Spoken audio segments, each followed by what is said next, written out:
wabarakatuh.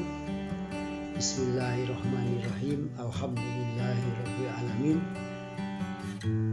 Wassalatu wassalamu ala asyrofil anbiya'i wa mursalin wa ala alihi wa ashabihi ajmain. Amma ba'du. Bismillahirrahmanirrahim. Rabbi shrah li sadri wa yassir li amri wahlul 'uqdatam min lisani yafqahu qawli. Baik, pada ini kita akan bahas tentang konsep ekonomi syariah, definisi, prinsip, juga tujuannya. Perkembangan ilmu ekonomi saat ini tidak hanya dipengaruhi oleh konsep ekonomi kapitalis maupun ekonomi sosialis.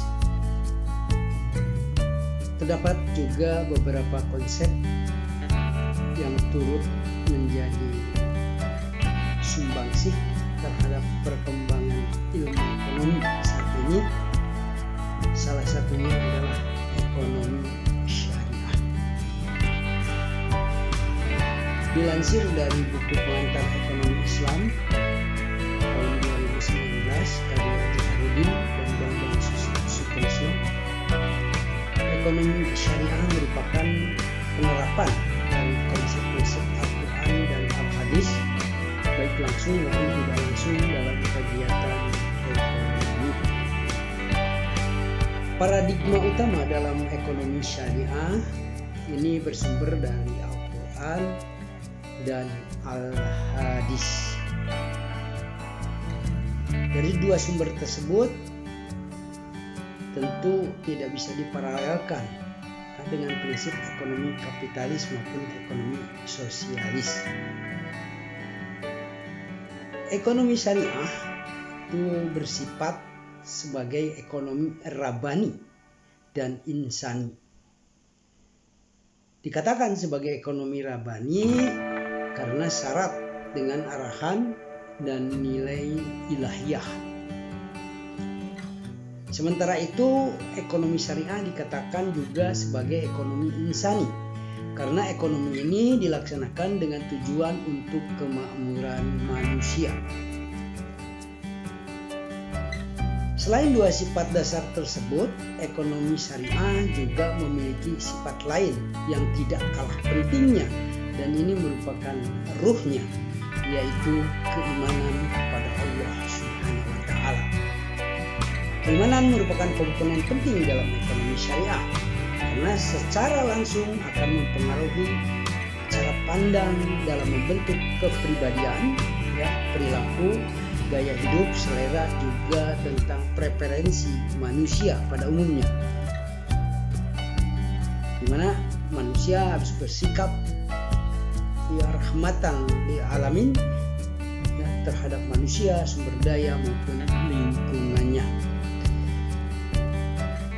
Keimanan merupakan saringan moral yang penting dalam memberikan arah maupun tujuan pada penggunaan sumber daya dan juga memotivasi mekanisme yang dibutuhkan dalam operasional ekonomi syariah yang efektif. Sebagai sebuah ilmu, ekonomi syariah memiliki prinsip-prinsip dasar yang melandasi keilmuannya. Dalam pendekatan ekonomi makro Islam dan konvensional tahun 2005, karya Eko Suprayitno menjelaskan beberapa prinsip ekonomi Islam. Yang pertama adalah sumber daya dipandang sebagai amanah yang diberikan Allah kepada manusia, sehingga pemanfaatannya harus dipertanggungjawabkan di akhirat. Artinya manusia harus menggunakan sumber daya untuk kegiatan yang bermanfaat, baik untuk dirinya sendiri maupun untuk orang lain.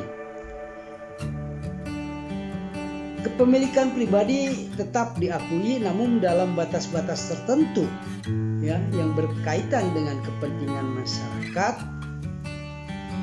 tidak mengakui pendapatan yang diperoleh secara tidak sah. Jadi yang membedakan mana halal, mana haram, dan mana syubhat. Ya. Kemudian juga bekerja merupakan penggerak utama kegiatan ekonomi syariah.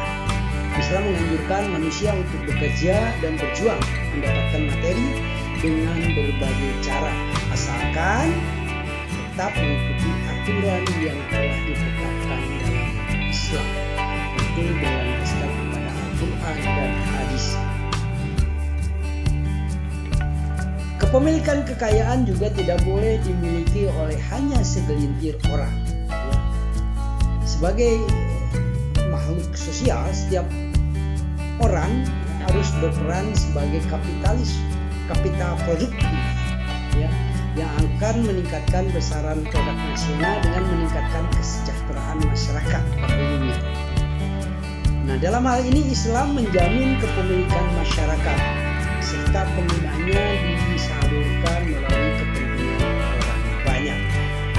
Islam juga menjamin kebebasan individu, namun kebebasan tersebut juga tidak boleh melanggar aturan yang telah ditetapkan Allah Subhanahu wa Ta'ala. Seorang muslim haruslah tunduk pada ketentuan yang sudah digariskan Allah Subhanahu wa Ta'ala. Dengan kata lain, harus selalu bertakwa, ya. Dengan begitu, maka akan mendorong seorang muslim menjauhkan diri dari hal-hal yang berhubungan dengan keburukan, ya, dengan kemungkaran.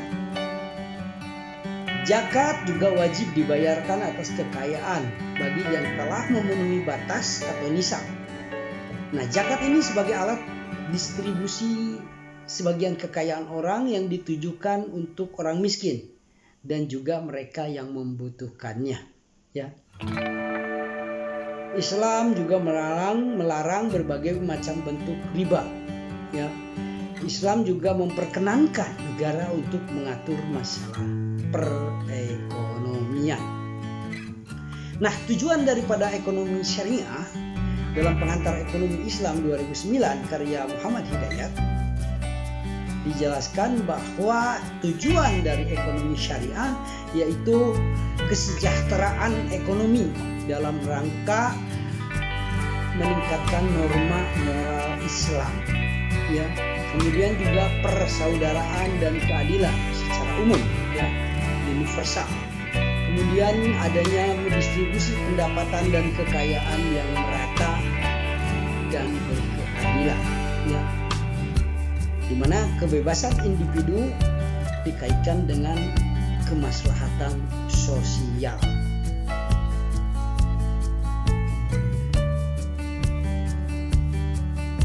Demikian yang bisa kami sampaikan tentang sekilas, ya, ekonomi syariah, ya, definisi, prinsip maupun tujuannya. Mudah-mudahan bermanfaat.